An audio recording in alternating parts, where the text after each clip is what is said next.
the most important elements for all of us. There we go. Wonderful. Right, René. So do I get an extra 13 minutes thanks to Hannah there? That's brilliant. Thank you. I'm joking. Well, maybe I'm not. We'll see. Morning, everybody. I can kind of tell that there's an awful lot of stuff coming off this stage, because when a room's got this many people in it and it's quite quiet, and the questions are kind of coming out sort of in dribs and drabs, it kind of says that, you know, people are taking it in and they're not getting time to process it and sort of ask the questions back. So that's, as speakers, we're seeing that as a good thing, because you kind of, there's lots of good stuff that we're giving you. So hopefully I'm going to throw a whole load more stuff at you for your to-do list for tomorrow and the coming weeks and months. And I'd like to sort of tip my hat to Ollie and Gary as well, who've talked about content already this morning, and sort of set me up to sort of come in and with some hopefully quick wins and interesting sort of tips and things like that. Quick show of hands, how many of us are viewing what we're doing from a marketing perspective? How are we looking at ourselves as content marketers? Who's doing content marketing? Marketing with content, okay, good. How many of you have a content marketing strategy? A written document that says this is what we're doing, these are our objectives, this is what we want to achieve. Okay, so a lot of those hands stayed down. So hopefully some of the stuff I'm going to talk you through today is going to put some meat on those bones, because I think it is an area, actually, content marketing, where we're all talking about it, we're all reading about it, we all know it's something that we probably need to do, but actually the mechanics of how we go about it and the logistics of how we go about it, given in lots of our organisations we don't have the resource, the budget, the time, and all of these things. So how do you get a content machine up and running, and how do you use and draw on the residual expertise in your business to help solve customer problems such that they come and rely on you guys and start to build a trust platform that turns into transaction, because that's really the reason for doing it. And that's really the challenge of content. So just a couple of slides to pull it into some sort of perspective. We might find that we're running before we can walk. There's a lot of images like this in here, so be prepared. And it's not cool. You know, we're all seduced by the latest technology, the latest platform, what the company over there is doing, something we've just seen. And as has been alluded to this morning in some of the presentations, and I think Gary's summary sort of summed it up neatly. I even wrote it down because it's been the most tweeted thing this morning. Success comes from doing things brilliantly, simply, brilliantly, something like that. But anyway, the point was, it resonated so well I forgot it. But anyway, you kind of get the message. So it's about, a lot of the talks I give are about actually getting back to basics, because it's so easy to get seduced by all the shiny technology and all the platforms and all the things that everybody tells us we should be doing. We kind of forget about our customers and our customers' needs and our clients' needs. And that is actually what good marketing or good content marketing is all about. It's about us profitably meeting the needs of the people that we want to serve. So thinking about not running before we can walk. And also thinking about, are we being seduced by this dark side of technology? That's supposed to be an apple masquerading as a Death Star. You kind of get the message. Apologies to the Aston Villa support on the AV, don't turn me off. If you don't know, this is Paul Lambert, the Aston Villa manager. He's got his head in his hands because he's not seeing results. Likewise in content marketing, you know, perhaps because of the way we're going about it, we're not necessarily seeing the results we'd like to achieve. So there's already been talk today about metrics, and there's been reference to vanity metrics and sanity metrics, and we're going to talk a little bit about that today. But you know, it's important to kind of start off on any program of activity with a clear understanding of what success is going to look like, because we've already kind of started to talk today about the differences between if you're a B2C marketer. Who's B2C in the room? Retail, e-commerce, not so many. Who's B2B? Business, yeah, as is normally the case, there's generally more of that. So it's often the e-commerce and the transactional side of things isn't the primary goal in the marketing that we're trying to do in B2B. It's about, you know, longer gestation periods, warming people up, taking them right through a process of unaware to purchase that might touch on lots of different audiences, different influencers, different decision makers. So when you start thinking about content and how you can push the right buttons of the different people in that specification chain, it starts to, you know, create some opportunities, but potentially some challenges if we don't do it right.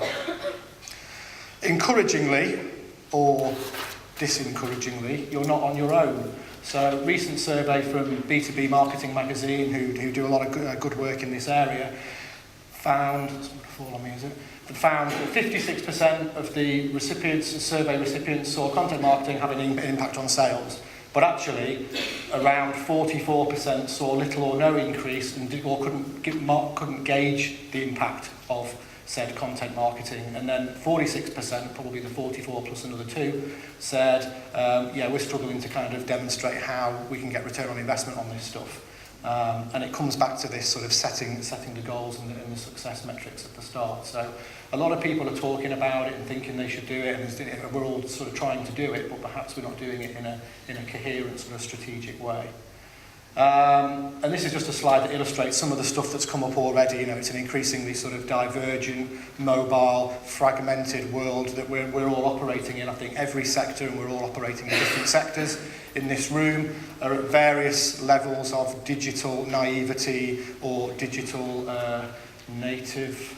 It's natural to them. Yeah. So you know, we've got a very mobile, increasingly sort of global dimension to what we're trying to achieve as well. And we've got, in lots of sectors, we've got you know, a new breed coming through that are growing up with this sort of stuff. So, you know, we're all going to be put out to pasture fairly soon if we don't kind of grip it and integrate it and go about it in a way that's going to engage other people we need to talk to.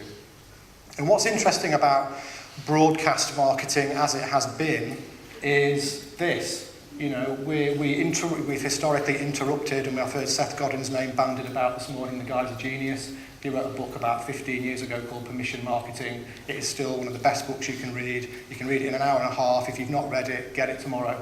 But the whole thing about, you know, how we can't just broadcast and we can't just you know, interrupt and mither people anymore and try and, you know, kitchen sink sell, you know, what we do, the features of what we do. It has to be done a different way. And the point of the cartoon, I think, illustrates that. It's about, if you talk to people the way advertising to talk to people, you probably get a punch in the face. And then the environment that we're all operating in, you know, when it comes to online, and what's interesting is, you know, the competition and the noise and how to achieve standout and how we can get our little business kind of, you know, in the forefront of our target customer's mind. You know, just to sort of, you know, make the point about just what's going on in the course of an average internet minute in terms of, you know, the hours and hours of video that's being uploaded and the, you know, thousands of songs being downloaded and the hundreds of thousands of emails being sent, and all these big numbers on the face of it. We think, yeah, great, that's kind of big environmental stuff, but, you know, it will have an impact on all of us. You know, we come from a business-to-business marketing agency, so you would think that we get our email campaigns, you know, better targeted and delivered and engaging than anybody else, but we have the same problems like everybody else. We've got a big prospect database, the click-throughs aren't great, the readerships aren't great, and it's because of it's the relevance, you know, it's what you're saying and how you're saying it and how that's going to be received from the person that you're sending it to. So there's a big challenge around this with, you know, in terms of the bigger environment and what's going on.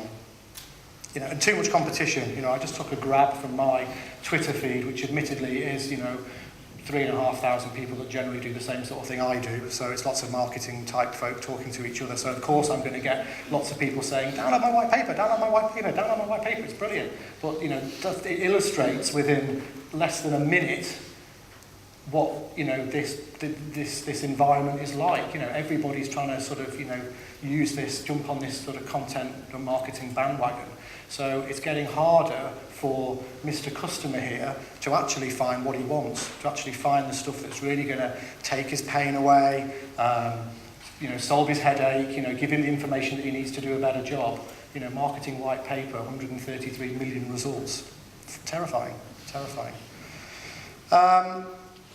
So there might even be a reason to sort of think about content marketing and think about it in different terms and think about actually connection marketing, because actually that's what good marketing is about. It's about making a connection, and it's about moving it from a transactional basis into how we can start to have a conversation and meet a need and you know, do all this cool sort of, you know, dialogue stuff. So again, interesting sort of summary there. And often when somebody rings up and asks a question, you know, companies are like, oh, well, we don't do that, or we can't do that. What they've asked for that? What by when? You know, there's constant barriers to providing good service. there's going to be loads of these flashing up. I think there's a bit of an ambiguity in the programme as to whether there's 10 or 15. There's going to be 15. You know, things you could potentially go and think about tomorrow as well in conjunction with all your SEO stuff and your strategy stuff and your pay-per-click stuff and everything else that you're going to be doing tomorrow. But rethink from tomorrow, how you push material out to your customers and consider it from their perspective. So rather than saying, we're this agency and we do blah, and we can do this for you, think about, actually, is there a problem? How can you help? And if you start rephrasing the discussion, you know, you might start to see sort of better results. It's really about making that connection. So what I'm going to sort of take you through today is a little bit of a process around getting started. You know, some of you in the room will already be started and well underway.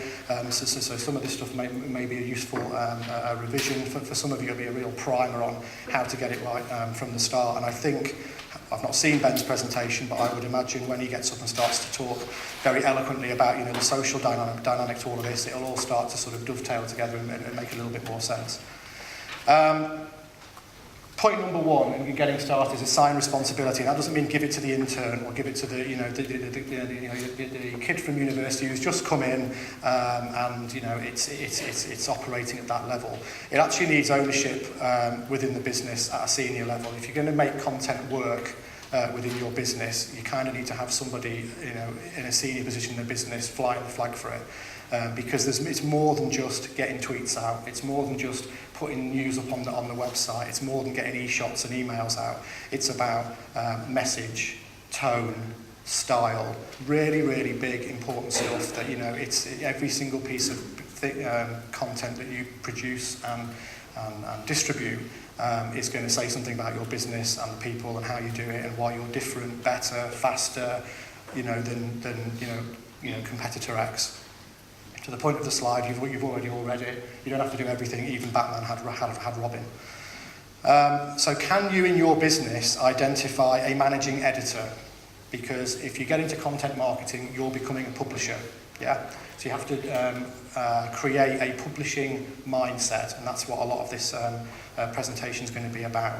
And then can you identify some contributors? Because you're going to need regular content. You need feature writers. So start thinking about this idea of a publishing machine and publishing team. Watering holes, we talk about that a lot with our clients, which I deliberately, I don't get up on stage and talk about our clients and things. If you like the sound of what I'm saying, then you can find me. I'm easy to find. I can talk to you about eloquently about what we do and who we do it for and all of that. But you know, with our clients, we talk a lot about watering holes. And there's been some reference to this today about you know, to start to build a content marketing machine that is going to be that's going to endure and resonate and engage with your target customers. Go and find out what bothers them. Yeah, go and find out about what things, you know, upset them, piss them off. Do I get an award for first swear word of the day as well? Sorry. You know, what they like, what they don't like, you know, what gaps there are in knowledge in the market and skills and best practice, all these sorts of things you will find in a LinkedIn group for that particular industry, because everyone's posting discussions and asking questions, or on a media site, or in the media press. You know, there will be discussions already taking place around problems that you and your business can probably solve, and then it becomes a question of how you match what you do with what customers are looking for.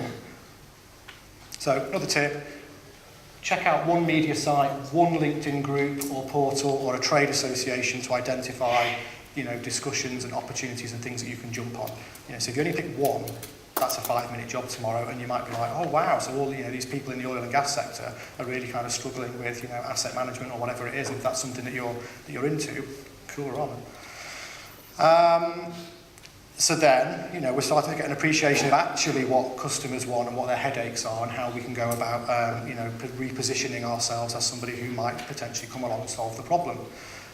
So mapping content to those buyers and their needs is all about then establishing your value add, and you're going in with something a lot more specific than, you know, we're an email marketing company and we can do blah, you know, so wouldn't you want a bit of that? It's like, well, yeah, I kind of probably would at some point, but, you know, it's not really enough of a hook there for me to sort of, you know, make a decision on that. And quite a trite example, the reason that so many of us are stuck on iPhones and iPads and Macs and things is because we got, seduced into using iTunes, and, you have all these devices, and then when Samsung come along with, infinitely better products, you kind of think, I can't move to Samsung because I'm stuck with all this bloody stuff in iTunes and I wish I'd made a better decision. But from their perspective, it's, one of their hooks is accessing media everywhere. So they've gone to market with all sorts of different things about, the size of the iPod, 4,000 songs in your pocket and all this sort of thing. But actually the benefit to somebody like me who has all of these devices, unfortunately, is that I can access it all, from anywhere on any given device, and that's a benefit that kind of means that I'm kind of tied into it. So, do you know absolutely what your benefit is to your customers? I was going to do an exercise to kind of galvanise everybody before I started, but I was going to get everybody to stand up and all talk at the same time. And on the count of 3, all talk to the people at your table and say, oh, I'm from this company, and what we do is we help blah. And just to get the point across that when everyone's talking and everyone's broadcasting, we can't actually hear anything. But, it might have been an interesting exercise if it had been a silent room, because actually, you all couldn't think, okay, how do we actually help our customers and things? So it might just be, what's the absolute benefit that you provide? That would then be the thing that you're matching to the needs in the market. Then thinking about auditing what we have already in the business. So inevitably there are going to be some sales collateral, some brochures, if we're a product sort of marketing company, data sheets, manuals, technical guides, presentations. We might be doing a bit of PR, there'll be some news stories, contract wins, new people, investment, whatever it is. All of that stuff is brilliant for content. So if you haven't got into the habit of blogging and updating the website and sending out e-shots and doing all this stuff, audit what you've got. And rather than do it yourself, ask everybody in the organisation for one highlight from the last 6 months, 12 months, whatever it is. And if as a business you've not got into the habit of routinely shining a light on what you do, that's going to give you a fantastic repository to make a start from tomorrow moving forward. Because often we're all working in big businesses and big organisations, and we can't keep a handle on who's done what and who spoke where and who's did this and who's done that, and everybody's creating their own things rather than kind of working to order. And here's an example of a content audit template. Any of the images and the graphics and things in here, I've got a slide at the end that's got all the links to things all over the internet, and the slides are actually already on SlideShare, so I'll put the link on the Twitter hashtag at the end of the presentation. But this is a content audit template from johnmccrory.com, which takes this idea a little step further. So it's talking about content that users want, content that exists, and content that sort of clients want. So he's obviously talking at it from an agency perspective, but it's basically using the Venn diagram approach to find the hot spots and really matching where the needs are and where appropriate content can be used to meet those needs. So again, start looking at what customers are looking for in those groups and those portals and those media sites that you want to target. So that's a little bit about sort of fact-finding and aligning what we're doing with the requirements of the market. The next step is then looking at 2 specific strategies to give you the fuel and the ammunition to actually be a content marketer. So 2 strategies. The first is curation. So you think of a museum curator. He scours the world, sort of finding all the right artifacts so he can put on the best exhibition in his museum to bring the people in. So this idea of curation, being a facilitator, being a sort of a go-to industry expert and a source of news and opinion and comment and so on. And it's fairly low rent because you don't have to create your own content, you just kind of use everybody else's, but you're pulling it all together and sort of creating an interesting place. The second strategy then, of course, is creating your own content, which hopefully you're starting to see. So it's a good idea to know what we've got if we then go into creation stage. So I've kind of just done this, curator, I don't know why I did that, it kind of looked like it was a dictionary, so the definitions look quite cool. It's a noun, it's a keeper or custodian of a museum or other collection. So the idea of this strategy is if you're just getting into it, how to, if you're a one-man marketing team in your organisation, you've got all the other marketing stuff to do, not just digital, which most of us do. exhibition stands and sales collateral and advertising and all the rest of it. How can you do it in a fairly time-effective way, be associated with those needs and those discussions that your customers have in the market? Well, you can do it by basically using a number of different tools. I've just picked 3. There are an infinite number of tools. These are just the three that I particularly use as a way of drawing information into one place. So the first one's Feedly. It's an RSS feed. Anybody use RSS? Anybody use Google Reader before it got canned? Yeah, I was quite pissed off about that because I quite liked it, but luckily there was another go-to, Feedly. So the idea is, isn't it a pain having to keep an eye on hundreds of websites and subscribe to loads of emails, so every time there's something new on a website you have to trawl through your emails or go and visit the websites?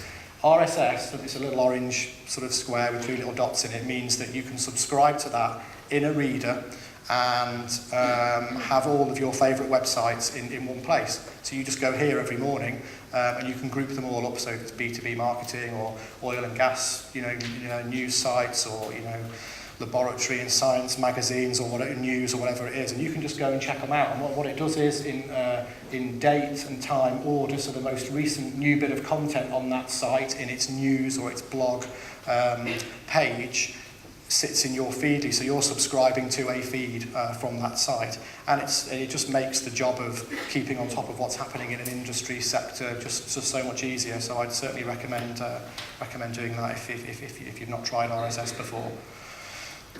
Because from a curation perspective, it gives you the stuff to talk about and comment on, and tweet, and think, we'll write a response to that or a comment to that because it's quite an interesting thing for us.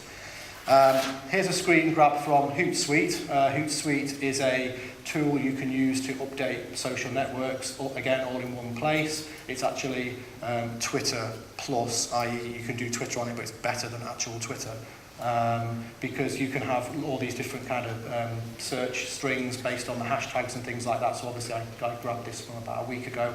So I've got the Edge BHM hashtag in there, content marketing, B2B marketing. So whatever your thing is, whatever you're interested in, you could have your own company brand name in there, or product brands. You could have competitors. You can search whatever you like if there's a word for it. And then anything that's talked about on Twitter, it will come up and it gives you an opportunity to kind of, again, talk, retweet, share, do whatever, reach out, engage with the people as part of that conversation. So that's kind of Twitter search, which you can do on actual Twitter, but you can do it in Hootsuite as well, which I generally prefer. And then a platform called Yammer. Does anybody use Yammer? Good. Nice one, Rachel. Yammer is an internal intranet platform. Ironically, it looks a bit like Facebook. We started using it at BDB as a way to just stop those all-user emails that are just like really annoying about, the milk and the coffee and can people empty the bins, but also the cool stuff about, I read this and thought it was really interesting and here's a link to something. So we use Yammer for sort of links and drinks. So people put interesting things in there and we arrange all our socials and things through it as well, hence links and drinks. But it's free, you can set it up, you can invite everybody in the business to it, and from a marketing curation perspective, in terms of how you're getting stuff out from people that might be quite far remote, sales force in the field, different teams around the world, as a way of getting, content for marketing from within the business, it might be a nice way to think about doing that.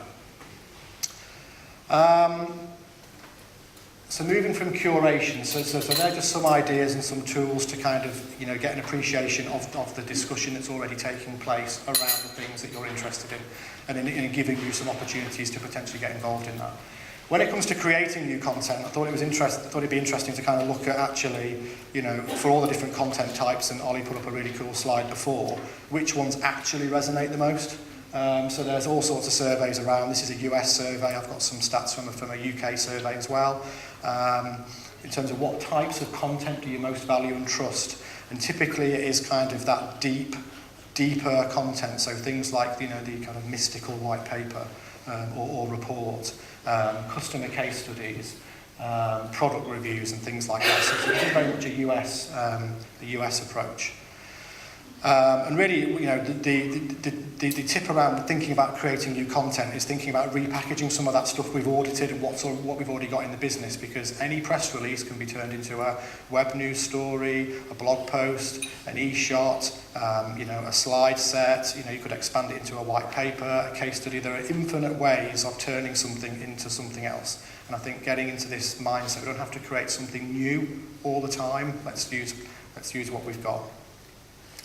And I'd actually put PR at the bedrock of content marketing. So if you're going to accelerate into content marketing, but you don't really do an awful lot of PR, you're kind of hampering yourself, because having a PR facility within the business is already going to be generating a lot of the stuff that would make content marketing online that much easier. So again, sort of sourcing a survey from B2B marketing, it was actually the Biosphere survey that they run every year. So it's just published recently. And one of the questions in there to the sample pool was, okay, so which content marketing types are we using the most, business marketers, and actually which ones do you think are the most effective? And of